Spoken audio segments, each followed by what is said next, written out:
This is Brennan from Sin TV. Today, we are very happy to have Deanna Wang, the Executive Director of Real Asian, in our program. My role is to oversee all aspects of running the festival. I work with a volunteer board of directors, and as we are a not-for-profit festival, but we do a festival every year in November in the fall. Usually it runs anywhere between 5 and 10 days. We started out running as 5 days, but lately it's been 9 or 10. And we show films by Asian filmmakers from all over the world. And so, I hire a staff, and I oversee the budget and the fundraising and the grant writing. Some of the challenges we faced are funding related. Besides the downtown location, right now we're in the TIFF Bell Lightbox. That's our main location in the first weekend. But we are also at Innis Town Hall, which is on the University of Toronto campus. Does this film festival offer special deals for seniors like us? Yes, for any of our screenings that take place before 5 o'clock p.m., those are free for seniors and students. Apart from the annual festival, which happens in November, right, what other activities does Real Asian have throughout the year? Well, I'm glad you asked me that. We have a few things. So, one of them, we have a summer program that's aimed at youth. Between ages of 19 and 29. It's for first-time filmmakers, people that want to learn how to make film, as you're doing actually. And what it is it's a free program. In 2 years, Real Asian will be celebrating its 25th anniversary. What are your visions and plans? We're talking about it right now, but we would like to make that whole year celebratory because we're a November festival.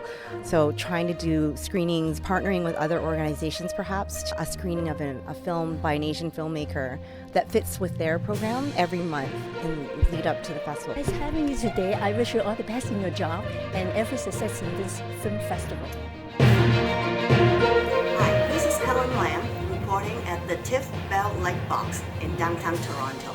I'm here today with Austin Wong. He's a board member of the Real Asian International Film Festival.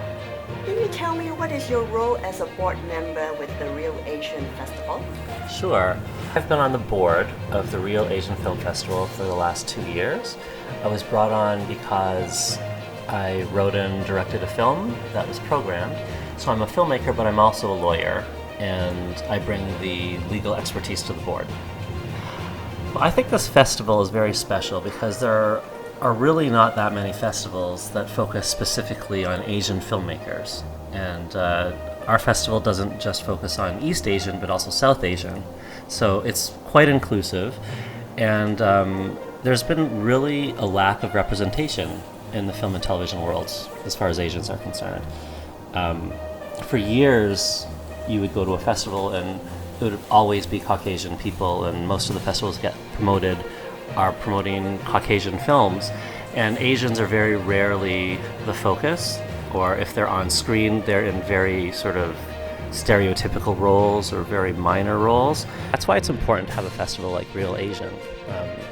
The films that are chosen either star Asians on screen, or they are made by Asian filmmakers. And it's really important to have a forum to get our voices out there. I think that the world has slowly started to change for the better.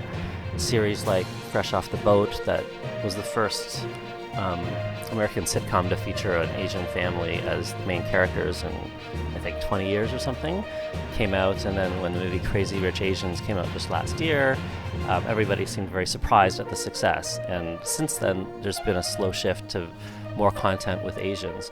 But the Real Asian Film Festival has been here for years. We'd like to hope that the Real Asian Film Festival doesn't just reach Asians, but reaches everybody. The marketing is trying to attract anybody that's interested in film, anybody that's interested in good stories, because we don't want we would never want people to think that the festival is only for Asians.